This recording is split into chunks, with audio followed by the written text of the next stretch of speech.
Howdy all. It's Friday and it will be Ty Day as Ty Anderson will join us any moment now.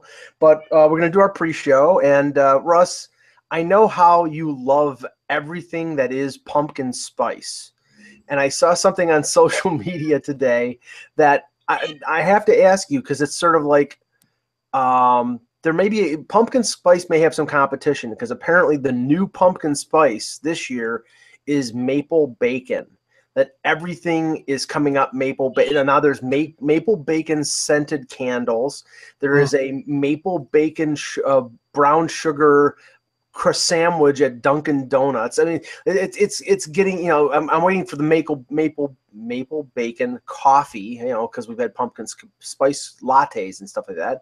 Which one is more onerous to you, maple bacon or pumpkin spice? No, pumpkin. It's still pumpkin. Pumpkin spice is not even a real flavor. It's not real. It doesn't even have a ton of pumpkin in it. It is a man-made fictional flavor. It's horrible. Yes, but at least bacon's real. Like Trader Joe's has a chicken sausage that's maple that I eat, and I see the worth in that for people with maple bacon. Okay, I do, because I get it. When I used to eat bacon back in the day, if you're having pancakes and if the paths crossed, it was good. There's nothing good about pumpkin. Like there's nothing that you say, well, if I dip it in pumpkin, it's going to taste really good. And the cat jumps right in front of. We're live, Ty. Yeah. Just to let you know. All right, sweet.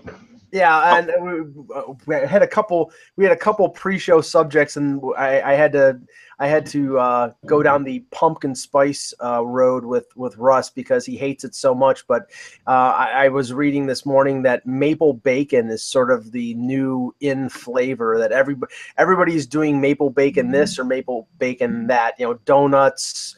I don't know about coffee, but they're scented candles. I went to Dunkin' Donuts last week and I saw this maple bacon sugar sandwich, and I bought it. And all they did was they just poured syrup on top of the bacon. That's all they did. Yeah, I mean, well, you're talking to someone. I don't do donuts. I don't do coffee. I barely do bagels and muffins. I mean, so I skipped this whole thing entirely. So I feel pretty fortunate in that regard. But at the same time, I mean, if I'm picking one or the other, I'm saying no to both, and I'm going all in on apple cider. Anything apple cider or apple flavored is where I go over maple bacon, over pumpkin, always. I agree with you. So, Ty, are you drinking shots of apple cider vinegar? Because I know people would do that for digestive health. No, I won't do that. I won't do that. And the one thing that I struggle with doing is the fish oil pills. I can't do those supplements either. Like, they're good for you, but I think they're nasty. I can't do it. I'm 50 years old and I have to do that stuff. But like every once in a while when you have to burp and it comes up tasting like haddock, it's not good. Yeah, it's not good. It's not a great way to live. And I love seafood, but I don't want to burp it. Yeah. No, I get it. I just called Cousin Eddie a loser because he's pumpkin trolling me. Ty, turn on your volume a little bit. We're getting a little crackling when you're talking. I agree with him on the apple, and I don't do anything coffee either. I'm not a coffee guy. How are we sounding? We still good or no? That's much better. Yeah. All right. Now I had to bring this up yesterday because it was the hubbub after the Yankees Red Sox game. Apparently CC Sabathia went ballistic after the game because the Red Sox dared to bunt on him. Now, I'm a Yankee fan. I'm an unabashed Yankee fan. But the thing is, honestly, Sabathia has got knee problems. The Red Sox have gone, I think they're 0-4 against him. I'm sorry. If it's a tactic, I would use it. So I don't know. I mean, I think he's off base being offended by it. And I think it was Eduardo Nunez, a former Yankee, who says, I'm going to do it because it's part of my game. I mean, absolutely. I think it's, Sabathia, this is the problem. Major League Baseball pitchers are the biggest babies in sports. It's unbelievable. They get mad if you pimp a home run. Now they get mad if you bunt. Do they want you to swing the bat? No, they don't. But you got to deal with it at some point. You got to deal with the hand you're given. And, this wouldn't be such an issue for Sabathia if he wasn't massively overweight and out of shape. I'm sorry, it wouldn't be a problem for him to field bunts and to field grounders, whatever it is. But he's a lazy slob. So this is his big issue, in my opinion. So I think it's ridiculous that he's complaining about this. Just play the game. Pitchers are never happy, and I'm just tired of it. No, I agree. I will say that yes, Sabathia is too fat, but there was a time when there was a much skinnier compared to Sabathia, Al Leiter, who hurt his knee, and he was getting bunted on like crazy with the Mets. And guess what? He had to figure out how to deal with it. CeCe, you're an athlete. Either you go out there and pitch and deal with it, or don't deal with it. If you think these guys are bunting, make it really hard for them to bunt. Throw fastballs high. Throw them out at their head. There's a way to get a guy to pull back a bunt. Exactly. I was just about to say that, Russ. It's like if and I didn't see the first inning, but apparently Nunez dropped a bunt. And I don't know if one other Red Sox did or if he was the only one, but there is a way to stop that. Yeah. You throw at somebody. Now maybe you get kicked out of the game, but it'll teach somebody. Okay, you want to drop a bunt on me? Okay, you're going to pay for it with one between the eyes. And then if he gets kicked out of the game, he could eat more pumpkin spice donuts in the clubhouse. Well, it's infuriating to me because you look around the league. Pitchers always have a weakness, right? Yes. If this is his weakness, you got to deal with it. John Lester can't throw to first base. He can't pick anybody off. Right. That's a weakness that he has to deal with, especially in the postseason when they start stealing on him. He doesn't sit there and complain and swear at the bench and go to the media after the game and whine about it. He deals with it. It's the same with the WWE. When a guy clearly injures himself, the wrestler always goes for the injury. Oh wait, maybe that's not the same. All right. It might be. And the funny thing is that Sabathia, if his and a couple starts ago he hurt his knee in Toronto and they had to give him a couple injections. I don't know if it was cortisone or whatever, and there was fear that he might be done completely. But he's pitched pretty well for a veteran pitcher. So he's in the last year of his contract and he's gone 4-0 against Boston. I'm telling you right now, the Yankees, if he would take a 1-year contract, I think the Yankees would re-sign him right now based on. I wouldn't do it. But here's the funny thing. 1 year? I wouldn't do 1 year with CeCe. No, I think this is it. Regardless of what you're getting out of him, don't try and get any more. But here's the thing. With all the crazy shifts that we see in this league, they could do a crazy shift to guard against the bunt if they really want to. True. One last thing on baseball before we start talking hockey.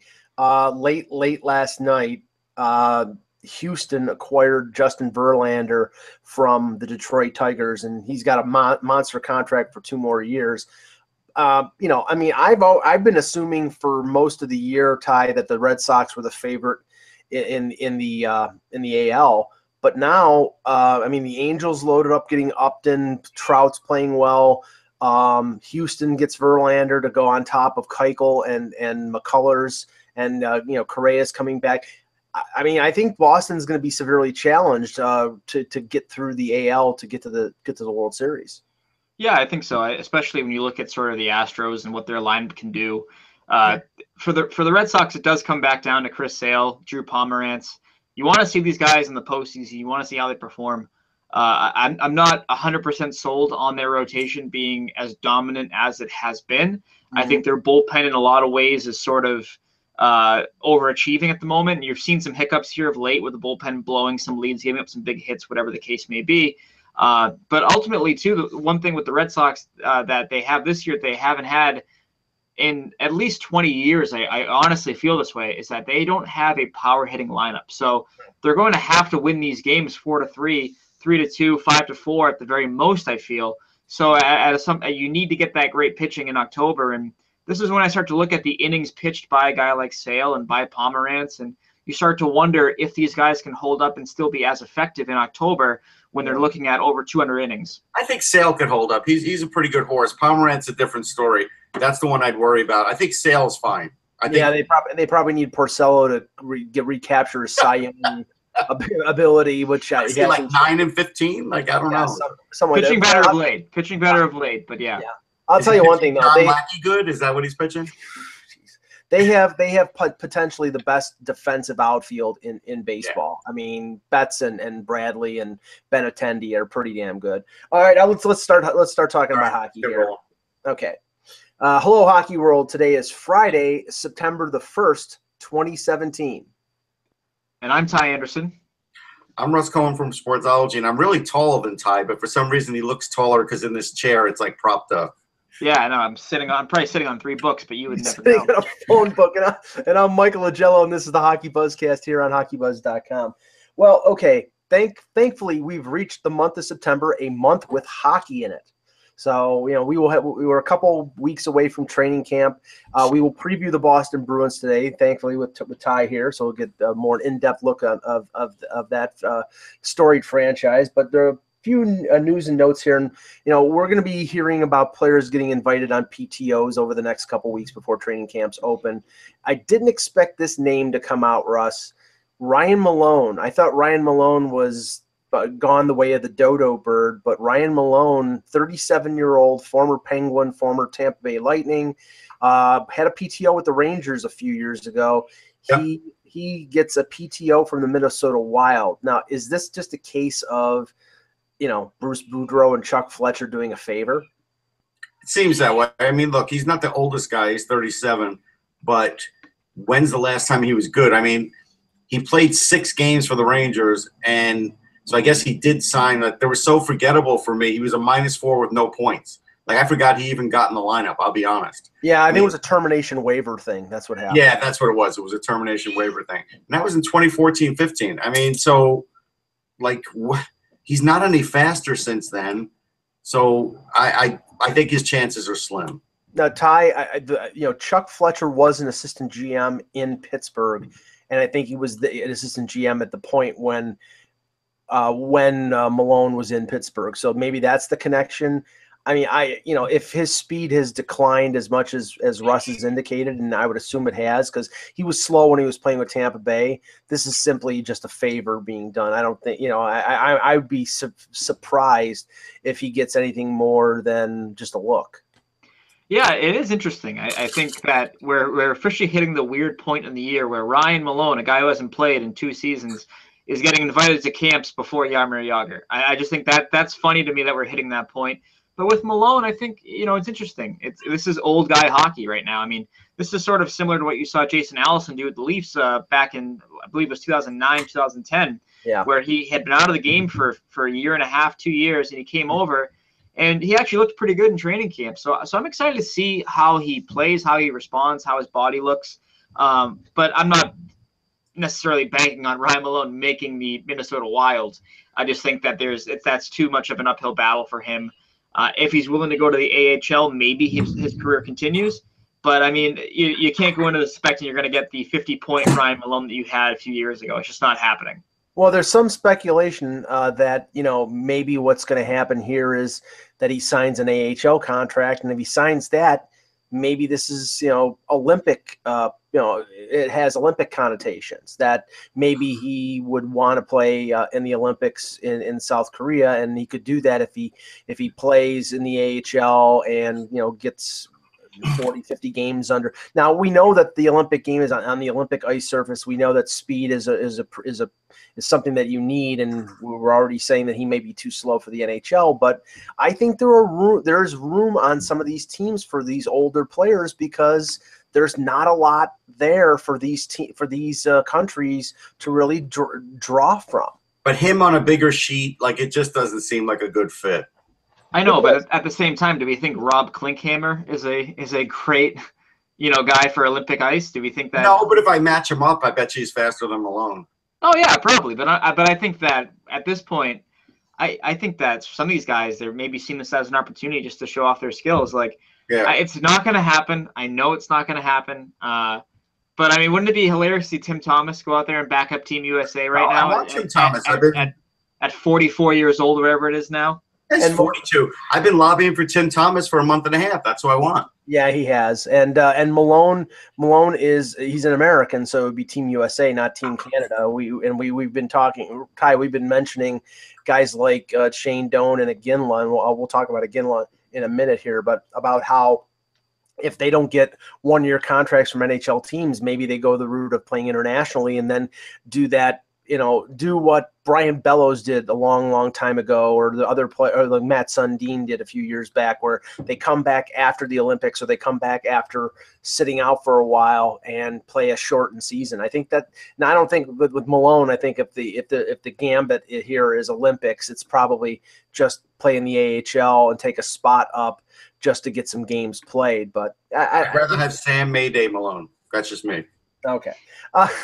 Now the situation with Denis Zarapov, a longtime KHL veteran, sort of coming to a head right now. Darren Drager reported about an hour ago that 2 NHL teams have tabled offers for the 36-year-old KHL veteran. Now, Russ, I mean, 36, there's not a big window here. He's a guy who might be a good 1-year plug-in. And from the teams that appear to be interested in him, which are Tampa Bay, Pittsburgh, the Rangers, and Chicago, according to various reports, this is a guy you could plug in maybe on a third line. If he has enough speed, then, maybe it's, that nice little ad that you can, probably a cheap ad. And he had 15 goals in 18 playoff games last year in the KHL. So, yeah, they're still not great defense. Like, I haven't seen him play in a long, long time, so I don't know what he's like anymore. But this is just teams just cap shopping. This is like you shopping at the dollar store. It's like if you could just add the guy and worry about if he's good later, you'll do it because you have the cap space. I got this at the dollar store. Come on. It's very believable. But Evgeny Malkin came out and said, he'd like to see Zarapov on the Penguins. Now they have to get him just because he said that. Well, I don't know, but all I know is that, and they didn't play together, but Malkin is from Magnitogorsk. Zarapov played with Magnitogorsk the last 4 seasons, so maybe there's a little bit of a connection there. But they've lost a few players, and if you can get him on an NHL minimum contract, then it's funny that the teams that are interested are 4 teams that a lot of people think are top contenders for the Stanley Cup. So they're just looking for that veteran plug they can put in. Ty? Yeah, but I'd like to do this show with Bob McKenzie, and I'm stuck with you. Sorry. Good point. No, I think if you want to take the gamble, it's worth it. I look at it. I look at a team such as the Chicago Blackhawks. This is a team that they have a little bit of I don't want to say directly, but they have a little bit of old Russian hockey style in them, the way they play the game. So maybe he's a fit there. You never know. But I think that these are lottery tickets. You grab them and you hope for the best. If it doesn't work out, he's a healthy scratch. If he doesn't like being a healthy scratch, you can terminate the contract. I mean, if you're not spending a ton of money, it's worth the risk. Mm-hmm. I do wonder what's left in the tank. I do wonder when I look at some of these franchises, maybe that he would be there to be a mentoring presence. To Tampa Bay, do they want him there with Vasilevsky and Kucherov because he's a veteran of from their home country who can help them grow as athletes? I do wonder. I don't know if they need that help, but maybe that's an issue that they look at and they say, okay, this will work for us for that reason. You just never know. Yeah, there's a large Russian contingent with Tampa Bay, not only Kucherov, but Nemestikov as well, and that's a third, fourth line guy, and then maybe Zarapov would fit in on that line. So yeah, I mean it's interesting that he has such good teams to choose from, but we'll see. Probably the situation will be right. You know what it's like? It's like when you're playing softball and you've got a league and you sneak in that friend of somebody because you played with him and he's not from the league and he's in that, and you don't know how the guy's going to be, right? If I'm like running the team, but you're willing to take the shot because it's like, all right, look, they're all talking about him. He's cheap, so it's like it really is no risk. And Malkin's probably buddies with him, and it's like, yeah, he'd like to hang out with him. And in my softball league, Russ, that guy was a guy who played real AAA baseball in the San Francisco chain, and every ball he hit was out of the park. Every softball team cheats in that fashion. It doesn't matter what city you're in. All of a sudden, you get close to the playoffs, and there's people on that team that have never been on that team all year. Yeah. Now, we're going to talk about the Bruins in a few minutes, but we have our daily Pasternak update here because TSN and various other outlets are reporting that the Bruins and Pasternak may be sitting down and talking today. There have been reports throughout the week that offers have been put out there. Ty, I don't know what's true and what's not, but if the reports that are out there are true that the Bruins are offering $6 million per for 6 years or 7 years, it's not insulting, but it's clearly, they're trying to get him tucked underneath Marchand's $6.1 million contract. And based on what's being paid out this year, I think in a way that's a little bit insulting to Pasternak. Yeah, it is. I think that they've had all summer to do this. And now that, it was always, well, we have more time. Camp starts in less than 2 weeks now, and you're still this far apart. I just don't think that the offers on the part of the Bruins have been serious. 6 years, $36 million would have gotten the job done, I would say, before the season began, or maybe early in the season. But now it's not. The market has definitely changed, and I hated. Cam Neely came out yesterday and said that the market doesn't change because of one player in Leon Draisaitl. That may be the case. Sure, you want to believe that, but I think when you look at the production and the roles that these players have been put in, Draisaitl and Pasternak are not that far off in terms of where they are, goals, points, games played, things of that nature. So he's closer to Draisaitl than they're going to give him credit for. Now, I don't believe he's an $8.5 million a year player, but I do think he's at least $7 million a season, and the Bruins can afford it. They can do this right now. They're not hamstrung by bad contracts, believe it or not. They do have a few of them, sure, but they're not in cap jail because of it. This is a team that has over $10 million in available cap space right now. So there's no excuse not to get serious and say, okay, we want to go 8 years. Here's $7.5 million per season. Yeah, he becomes your highest paid forward, but he's 21 years old and he's only getting better. And I think when you see him add some more size, he's still growing. I think you're going to talk about a player that's going to score 35 to 40 goals regularly in the NHL. Russ, that's a little high for my estimation. Go ahead. Cam Neely was reported. He was quoted yesterday. We haven't got a response on what Pasternak and his representatives are looking for. I know when we talked early on, they had some parameters to work around, some comparables that I think both sides felt were fair at that particular time. So an offer was made, but then there really wasn't much dialogue after that. Well, honestly, Cam, if the offer was not, and I'm not saying insulting, but if the offer was a lowball offer, what do you expect them to do? Right. I mean, and that's the biggest problem. That is because they came at them with it was 6 years, $36 million. The next offer was 7 years, $42 million. The average annual value was the exact same as it was before. What difference does that possibly make? Right. If anything, if $6 million is as far as they go, then I think probably Pasternak wants as short a deal as possible. He'd probably take 4 times $6 million, so he could be a UFA at 25 years old. But they're not going to do that. They want long-term security, which is the big thing. Now they're talking about a maximum 8-year contract. Which, if that happens, the Bruins will be ecstatic. They'll be 100% happy. But when you're buying those 2 extra years, those 3 extra years, whatever it is, you have to pay a little bit more. So they have to show a legitimate willingness to do that. And right now, we're not seeing that from them. I don't want to talk about internal caps because I haven't gotten that word directly from anyone within the organization. Right. But you do wonder if they're in a mindset where they don't want to pay him more than they pay Brad Marchand or Patrice Bergeron. I think that's the mindset, and I think it's justified. I think at this point, if Pasternak didn't like the offer, which I think was a good offer, I really don't know if he's scoring 40 goals a season. I don't see him that way. I think he can get up to 65, 70 points, but they went down this road with David Krejci and they lost on this hill. And I'm not saying they're the same player, but I'm saying there's similar things going on. They have the room, doesn't mean you should spend it. Like, I think at this point, just sign the bridge deal. Like, I think Pasternak is waiting for this contract that is never going to happen. The Bruins watch their finances way too closely. The owner is probably mad now because he didn't accept the offer. Like, we know sort of how Jeremy Jacobs works there. Yeah, well, I think one of the big things you have to look at, though, right, is that you look at sort of these big threes, these big twos, whatever the combination may be. The Oilers paid $22 million or $21 million for McDavid and Draisaitl. Yep. The Blackhawks paid $21 million for Jonathan Toews and Patrick Kane. You look around the league, a lot of these 1-2 combos, they cost $20 million or a little bit higher.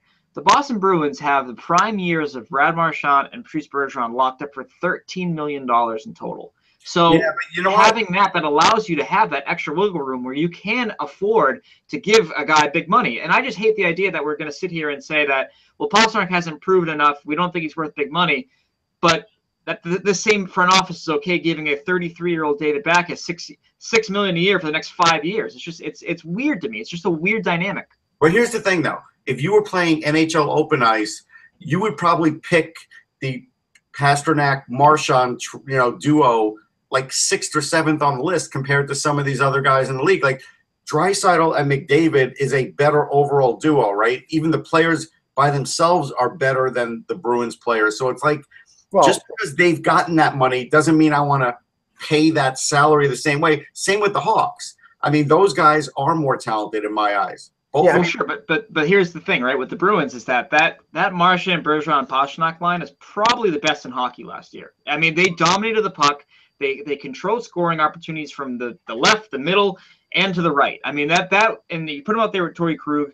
I mean, teams don't have an answer for that. And that's a unique line that the Bruins can really harness for the long term here. And I don't think you want to mess with that in a lot of ways, because if you have a line like that, and Pasternak, you can move down with David Krejci and he works just as well. I think when you have that capabilities, it's very similar to what you have with Crosby and Malkin, where the Penguins always have the option now where they can stack these guys together when they need a big goal. The Bruins finally have that with these 3 players, in my opinion. So you don't want to think around with that. What's the harm if you tell Pasternak, come into 2 years, $13 million, and prove to us, and if you prove it, we will pay you exactly what Draisaitl's getting. Well, because then you're talking about the PK Subban effect, where he blows the roof off the joint, and now instead of paying 7.5, you're paying 9, which I don't think they want to do. If I'm gambling, I'm betting he doesn't blow the roof off the joint. I'm gambling he has a very similar season. Well, the Bruins right now want their cake and eat it too. They want they want the long-term security, but they want it at the cap hit that they want, and they're just not going to get. They're either going to end up with the bridge deal, which I'm starting to think more and more is likely. And if they do that, and he does score 40 goals, they're screwed. Because I'll be honest. I don't think it needed to turn into the bridge deal. I think the deal they offered him was a good deal. I do, and I think he should have taken it. I get that you're always trying to make more and everything. I never begrudge players, but I really do think that offer they made him was a legit offer. Well, I think that when you look at this now, if you do the bridge deal, which I think is the worst way to handle this, because then you're talking about you have to re-up him the same time that you have to re-up McAvoy and Carlo, which I don't think you want to do, especially, I mean, add Jacob Forsbacka-Karlsson to the mix too. If he turns out to be what people think he could be, that's not good. That is a Tampa Bay Lightning-esque situation where if he holds out till November, though? If Pasternak holds out till November, I don't think it's going to happen, though. That's the thing. Like, I think that at some point he's going to say he wants to play. The Bruins don't really have the luxury of playing a month without him. They don't have enough talent offensively to survive that way, in my opinion. Right. So this is going to hit a point where these sides are going to have to meet. I just think that if you do a bridge deal, that is equal to you losing the negotiation with a long-term deal, because I think you're going to pay for it one way or the other. I just look at this player, 21 years old. The body work is getting better and better every year. I don't want to chance it. If I'm them, I don't want to chance that and say, well, he could be this or he could fall on his face. I mean, one great year is one great year. I understand that. But I do think that his game is where this league is trending. And I don't think you want to be late to that party because you're saying we're not going to pay for that now when you've committed over about $10 million to paying slower, older players such as Matt Bolesky and David Backes. Just doesn't make any sense in my opinion. It's a good argument. It is. This is one of those situations that does not have an easy answer. It's probably the hardest thing for a GM to do. But if this were, I feel like if this were an ownership group that has spent a lot of money in the past, we wouldn't even be talking about this. It would have been done already some way, somehow. I just think the Bruins have dug in here, though. It just, like, the answer that Cam Neely gave is like the answer when I keep saying to someone, I'm trying to call you, and it keeps going to voicemail, but I'm not really trying to call you. Well, I think it's a real thing. I think this front office, sorry, Mike, sorry to cut you off. I just think that this front office is a little pissed off that they've got diminishing returns on many of their recent assets, and that this has made them gun shy in a lot of ways when it comes to spending money.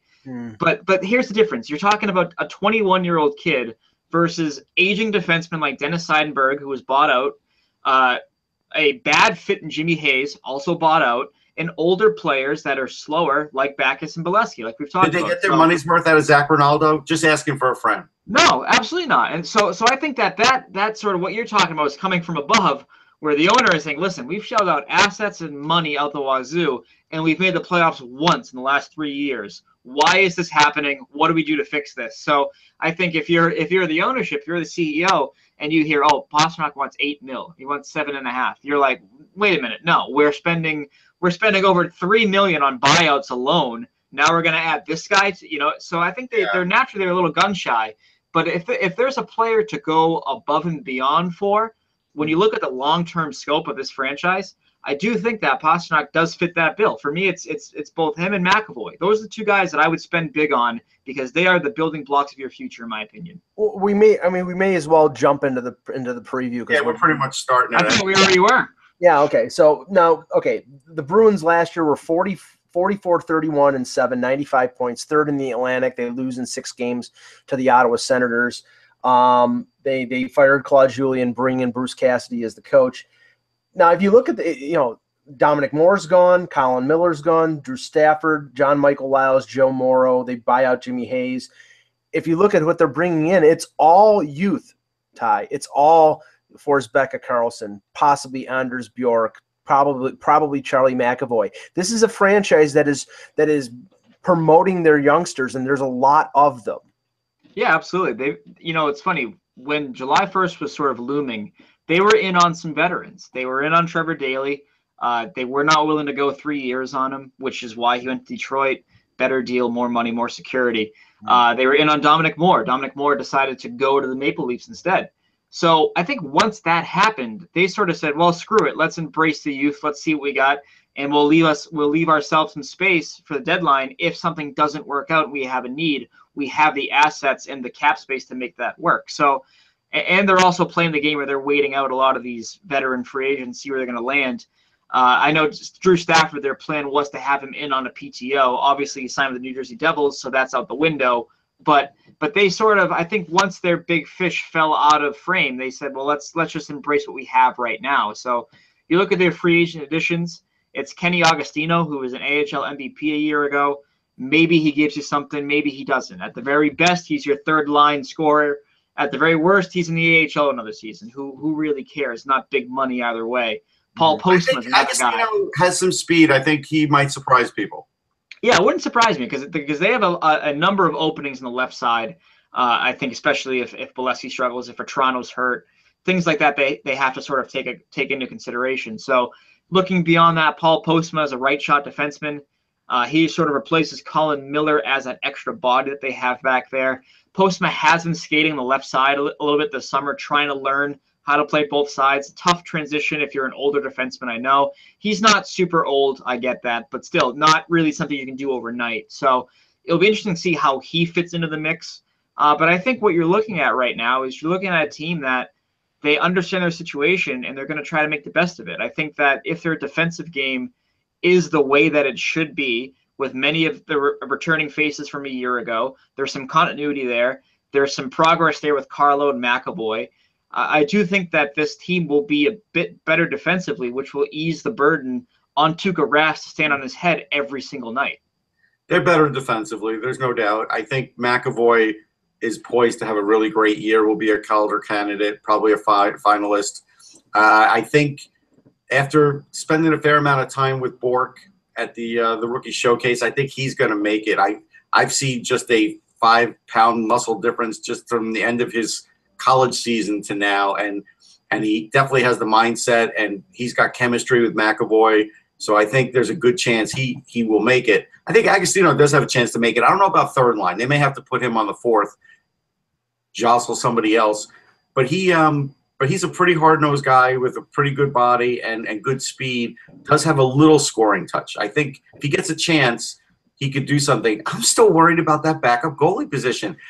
Anton Khudobin the last 2 years has only played 25 games in total. He needs to play 25 games this year and take the brunt off of Rask. That's been the biggest bugaboo for the Bruins, and I don't think they solved it. Well, yeah, talking to people, they say that Rask's They want to get Rask 25 nights off. That is the absolute goal, they think, because that's when he'll be at his best in the playoffs, and that's where the league is now. You can't play 70 games and be a good playoff goalie. It just doesn't work anymore. But do you think that if Khudobin falters, like he faltered last year, but then at the end of the year he started to play better? Do you think that there's an answer there with either Subban or Zane McIntyre? Is there confidence in the organization in one of those two guys being able to step up and play that number 2 role and play the games that they don't want Rask to play? Yeah, it's interesting because McIntyre was a great AHL goalie a year ago, but he looked overmatched in his NHL games. He did have some strong nights against Carey Price and Henrik Lundqvist, but ultimately wasn't enough. I know those are two great goaltenders to try to go against for your first 2 games, but some late breakdowns really hurt him there. Zane McIntyre, he had a big goal in the final minute in Montreal, cost them 2 points.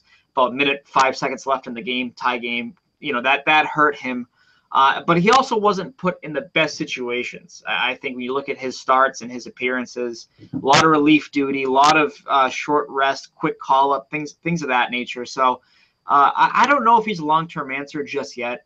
It's tough to say when you look at sort of what he did in the AHL a year ago and say he's not ready, but I don't know if he's ready. I just haven't seen that next step from him that lets me know that, okay, this is a guy who's capable of playing 20 NHL games and winning, say, half of them. I still don't get that vibe from him. So he's a guy to watch. Malcolm Subban is already back in Boston. He's already working out with the team. I think that he's a little motivated here to kind of show what he has. His NHL starts have been disastrous. I'm fully aware of that. His AHL start last year was even worse, believe it or not. But he finished strong. He had a good finish to his year in the AHL.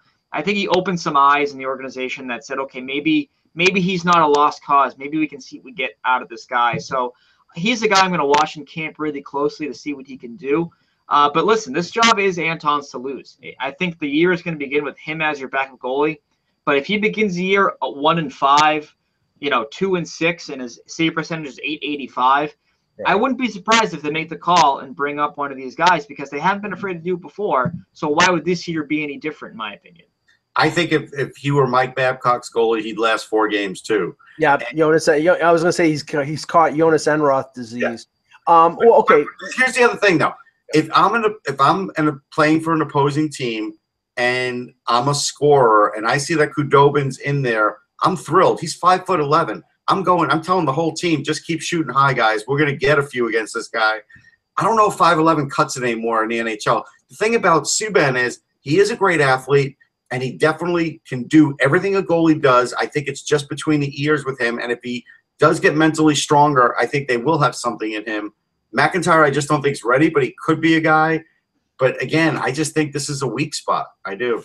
For whatever reason, last season the backup goalies were terrible under Claude Julien. You couldn't explain it. There was no rhyme or reason for it, but they were horrible. And then once Cassidy took over, Anton Khudobin finished the year with a .925 save percentage under Cassidy. It made no sense at all. But if this is a guy that Cassidy believes in, and if Khudobin believes in Cassidy, the results will speak for themselves, and Rask will get his rest, which is the biggest thing this team needs to succeed next season. Yeah. Now, take McAvoy out of the equation because I think everybody thinks he's going to be part of their top 6 on the blue line. What young guy – in the organization, do you think has a chance to break through? Somebody that has the best odds of breaking through this year? Well, but I mean, I would say Anders Bjork is the next guy in my opinion. But okay. if I'm going beyond that, Danton Heinen had a sort of a cup of coffee last year with the NHL team. Was down in Providence, had a great year for Providence, had an even better playoff run for the P Bruins. They went to the Eastern Conference Finals in the AHL.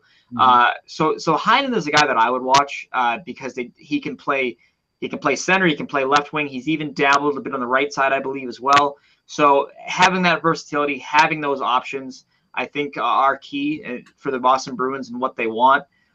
So he's a guy to watch. Another guy to watch, I think, because of the role he'll play, is Jesse Gabriel. This is a guy that they drafted, I believe, in the 4th or 5th round. He's an energy guy. He's an agitator. He'll get under your skin. He's not afraid to do it. He's pissed off people in his own practices. He's that kind of energetic presence. So So he's a guy that I would watch, especially if there's a role in the fourth line to be had. I mean, he believes that he can make the NHL team. He is a very confident kid, has a lot of swagger to him. Reminds me a bit of Brad Marchand in that regard. Doesn't have the shot that Brad has, but does have the attitude and sort of the gusto that you need to succeed in that role and to really kind of make the NHL roster. So that's another guy that I would watch too. Russ, which young guy do you think, other than, or if you think it's Bork, okay, but which one do you think has a chance to break through? I mean, I do think it's Bork. The thing about Heinen is, and I got to see him in those early NHL games last year, I liked what I saw. I didn't think he looked out of place. I just don't think he's a finisher. Bork is a finisher, and any team he's been on, he's had to do some scoring, and he's really gotten better every year. Like, he got lost in the NTDP, and I get it. There were so many big names. He didn't get lost in Notre Dame, and actually when I watched him in the East Regionals, they piled the ice time on him to the point where it was just too much for one guy. And that's a big reason they got eliminated, because they didn't have enough scoring because they had injuries. Other guys were hurt. And so I look at him and I'm like, this kid's got a lot of heart. He's physically stronger. He skates great. He's got a great shot. He knows how to win. He's been on winning teams. And so I think he really does have the best chance to break through of all of them. McAvoy's already broken through, so I can't count him. No. Yeah, and I think that's the big thing. If Heinen can take charge, which is the big thing they wanted to do last year, he was playing a little bit passive. He was smart defensively, but his decision making was a tad off. If he can fix that, I think he'll be a great role player for this team. Yeah. If it's not next year, the year after. Mm-hmm. Now, they finished third in the Atlantic last year. We just made, we're not going to hold you to it here, but we're trying to make a prediction at the end of our preview. Do you think they occupy a top 3 spot in the Atlantic? Do you think they're a wild card team? Do you think they finish outside of the playoffs? Right now, as it stands, what do you think, Ty? I have them pegged for third place in division. I really do. I think that they have enough scoring to hang with it, especially if the defense plays the way that I think it should. Mm-hmm. I think this team, under a full year of Cassidy, they will have some hiccups, yes, but the system that they have now, I think, is more conducive to winning. And especially with the style that he wants to play. Mm-hmm. And I just think the Atlantic is not that great. I think we have Toronto and then everybody else. And that's a weird thing to say, I know, but I look at Toronto, I just look at the scoring that they have, and I do think that they will be sort of the juggernaut this year. And then I think the next tier is it's Boston, Montreal, Tampa Bay. I'm scared of Tampa. To me right now, and I'm not trying to dump on the Leafs, because I think they're going to be good, but I'm scared of with Stamkos coming back. I think Tampa is going to be back. I think they're going to. If Tampa's healthy, they're going to be formidable. But I think Boston can do that third spot, but I think it's going to come down to the wire. And I think it's going to come down to the wire because they're going to bleed away some games with the backup goaltending, and they're going to have to figure it out. The thing about Rask is, it's not like he can't play those amount of games, because we know he can, but he's a guy who's never really gotten physically stronger. He is a tall, thin guy. He is what he is. He's a great athletic goalie, but wear and tear happens with him. And you know that it does, and yet knowing that it does, it just seems like the team does not answer that big question, especially when they have room and they could bring in any backup goalie they wanted. Back in the day, in '94, Mike Richter had Glenn Healy. Glenn Healy was the perfect backup.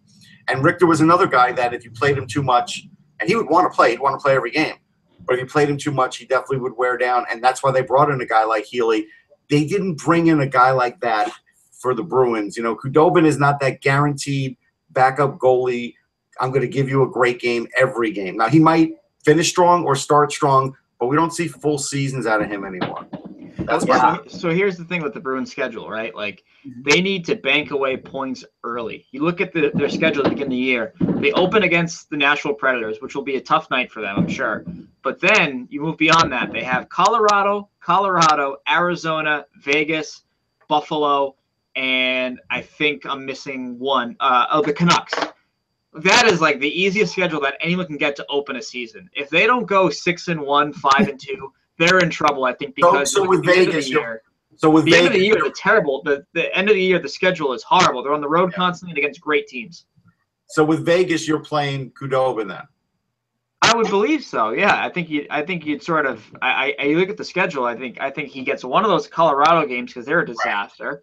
And then I mean maybe you have Rask, but I believe the Vegas game is a Sunday afternoon game. So who knows? Maybe that's a Hudobin game. You never know. But if they're serious about getting rest for Tuukka, I think that Hudobin plays 3 out of those 7 games because that's how you do it. You set to me, it's a waste now. to play Rask against Vegas. It's a waste. Yeah, because I mean, you shouldn't. You absolutely shouldn't. I definitely think the Bruins are a playoff team, but the only thing that scares me is the fact that if there is a holdout with Pasternak, that they might, they could still win all those games without Pasternak, but I think you need him in the lineup, and this situation can't go on and on into the exhibition schedule because you don't want him to, come in rusty at the beginning of the season. You want to get this done as quickly as possible. So he needs to be there for camp. He needs to be there. Right. I think we previewed Buffalo yesterday, and I think the difference between Buffalo, because Buffalo's improved their defense. I think their forwards are pretty decent, but the question marks in goal, I think, are what put them in my mind on the bubble, so to speak, for making the playoffs as either a wild card or third. I don't think they'll get third place in the Atlantic. But with Boston, I think the advantage is they got Rask, and if Rask plays say 60 games, maybe 55 to 60. And plays like he can, which if he gets exhausted, anybody is going to suffer for that. But if he plays a normal amount of games, he's one of the. I think he's one of the best goaltenders in the NHL. So I think they'll benefit from that. So I think they're going to. My safe prediction is they're going to be a wild card team, but they could very well finish third in the Atlantic. Yeah, well, Bruins fans have this love-hate now with Rask. It's weird, but they do. But as far as everything else goes with the Bruins, I think Pasternak's going to be a early camp holdout, and that will be like the big story. I could just see it already because both sides have dug in, and I could just see it, camp opening with him not there. That's the headline, and then we'll see what happens. Now, sorry, go ahead, Ty. No, I was going to say that wouldn't be good because they have too many guys that they need to tinker with the lines, so he needs to be a part of that. No, but that's his leverage. That's his leverage. Oh yeah, no, absolutely. But then you're talking about, DeBrusk, Senyshyn, Heinen, Bjork, Forsbacka, Karlsson. They got to see what they have here, and if their top scorer or their second top scorer from a year ago isn't part of that, it becomes harder to sort of evaluate what you have. Yeah, I mean, if you're DeBrusk, you could steal Pasternak's position if he does hold out. That's the Bruins' leverage, but that's only if he does well. Right. Exactly. Rusk would have to have a perfect camp, right? He's capable, or Senyshyn, but if they don't, then it plays well. So it's a guessing game on both sides. Yeah, and at times during the year last year, they did play Bacchus with Marchand and Bergeron, and that's basically putting all your eggs in one basket if Pasternak is not there. So, I mean, it's easy for another team to shut them down if they put their checking line against that line and neutralize them. So they need Pasternak to diversify their offense. So we'll see what happens. I'm sure that the news on that will be consistent over the next week or two. So, and it'll keep Ty busy. Just to finish off the show. I like writing about third string Patriots quarterbacks, but whatever, it's all good. I'm doing everything these days. Yeah, and Kyrie Irving with the Celtics. Yeah, all right. Love it. I do miss. I'm gonna miss Isaiah though. A great person and an even better player. Yeah, but I love how Cleveland tried to hold up the Celtics for something else, and all they got was a second round pick in 2020, which is nothing. It's absolutely nothing. I'm gonna say something. And I used to, when I cared about basketball and was a huge Knick fan, I obviously hated the Celtics, but appreciated guys. Like, they were great players, Havlicek. I appreciated all those guys. But I got to tell you, Danny Ainge is basically like a mobster, man. He knows how to run a team. This guy just literally killed Cleveland when they tried to do that and hold him up. Like, I really have a lot of respect for Ainge. I did even as a baseball player because he wasn't the greatest baseball player, but he gave you everything he had. And then as a basketball player, he clearly was much better. And now as a GM, he has that same sort of attitude. I got to admit, I like it. Oh, it's best. I mean, he's a hustler. Yeah. Yep. Talking about two ex-Bruins who are continually in the news, especially a couple weeks before training camp. Jarome Iginla and this might be just a rumor campaign being started by his agent to draw some interest, but in Calgary and in Edmonton, there is a lot of speculation going on about talking to a Ginla's camp. Eric Francis reported that there is interest from the Flames, but then Brad Treliving comes out and says, the notion that we've been in contract talks with either Iginla or the other ex-Bruin, which is Jaromir Jagr, is completely a rumor, and I'm not going to comment on them. But that doesn't silence the speculation. And then, but I believe him. Believe it or not, I believe him on that. Yeah, but there's also speculation in Edmonton about Iginla, there's obviously no confirmation there. So is it the agent sort of playing two rivals against each other, Russ, to see if one of them blinks? Yeah, I think so. I think this is agents hustling around, because here's the thing. If there was really that interest, they would have already invited these guys or signed them, and they haven't. Like, all the PTOs have happened already, right? We've seen a bunch of them. There'll be a few more, but when that wave of them were happening, why didn't it happen for them? So that's what tells me that either he's asking for more money than these teams want to offer, or they really aren't offering him anything. And I think Treliving's been a pretty straight shooter, so I believe him. Now with Edmonton, I think they need to get him at a certain number, so maybe that's the holdup there. That's possible. Ty, I don't see Iginla being the future Hall of Famer that he is, or Jagr taking a PTO. They're either getting a one-year deal or they're not signing. What do you think? No, absolutely. I think that's a real thing. Like, you can't be Jaromir Jagr and say, okay, I'm going to take a PTO to, New Jersey Devils camp. Like, that's just it's a weird thing to say. And I just think that it's kind of bizarre that, a team like the Red Wings, they haven't reached out to Jaromir Jagr. What is the harm? You play him on your top six for a year. He helps some of your other players grow, and then you move him at the deadline. You get some assets back because you're going to be a terrible team anyways. And I just threw the Red Wings out as an example. And there are many teams that are in this situation. And I think that Jagr, he's a great guy to have around the locker room. Mm-hmm. Seeing what he did for the Bruins in 2013, he wasn't the best player on the ice, but sort of players gravitated towards him, his energy, his enthusiasm for the game, what he did off the ice in terms of taking care of his body and working out. I don't think it's a negative sort of influence. And I think it's kind of bizarre that people, I've talked to people within hockey, and they say that, well, if you sign Jagr, you have to kind of revamp your team around him and what he does. And I don't know if that's true necessarily, because he's been on various teams of different skill and makeup, the Devils, the Bruins, the Stars, the Panthers, and he's produced just about everywhere lately. So to say that he needs to be in the right situation, you have to build your team around him, that's not necessarily true, because teams have they haven't done that. He's come in and worked with whoever his line mates were, and he's done just fine. So yeah. I just think that there's a lot of bizarre sort of negativity towards him. I mean, I think the thing in Florida, everybody was saying that, he's playing with Huberdeau and Barkov. He's playing with them because it's working, because they're scoring. I mean, he obviously is a lot slower than those guys, but when they cycle the puck, when you saw that line at work, they were tough to get the puck away from. They were effective offensively. So yeah, I mean, if he signs somewhere, Russ, I don't think that he's got to be on the top line or even the second line. He could. No, but again, we've talked about it. He wants power play time.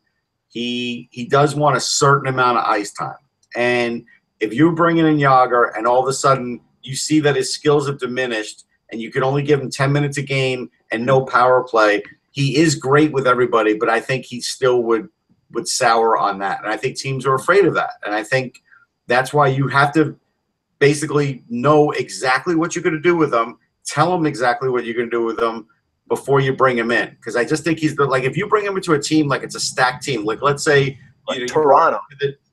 To Toronto or even the Nashville Predators, let's just say for argument's sake, like it would be a battle to even give him like power play time there. Yeah. And I think that's where Jagr would start to become unhappy. Ty, any inkling that the Bruins are in on any of these veteran guys that are still out there for a PTO, or is it just they're going to go with the young guys? I don't get that sense right now, because they have a crowded camp as it is. I think with all these young players, I think they're going to see what they have, and they're going to go from there. Maybe an injury happens and they call somebody. It was late in camp last year that they brought in Christian Ehrhoff on a PTO. Right. So maybe they do something like that. Here's one thing that's interesting. Since Don Sweeney has been GM, he has never brought in somebody on a PTO that he did not end up signing. So if they do bring somebody in, they're going to try to sign them. Now, you're going to say Ehrhoff didn't sign. I know. The Bruins offered him a contract. They offered him an NHL deal. They wanted him on their roster to begin the year. But what happened was that Ehrhoff was not promised a starting role. And, as a father that has two young daughters, he said that it would make more sense for him to just stay home and play in his home country and be home for his children, his family, than to be a healthy scratch in the NHL, which is something that he didn't want to do again. So they've always made an offer to anyone they brought in on a PTO. So if they do bring in somebody, it's because they have a set plan for them. Yeah, it's a game of chicken the next 2 weeks. You can I can think of three defensemen in Cody Franzen, Roman Polak, and Dennis Wideman, and I continue to mention Wideman even though there's that specter of the whole Don Henderson situation. But they're all right-hand defensemen. They're all in the same age range. They're limited in terms of their at least with Polak and with Franzen, limited in terms of mobility, but.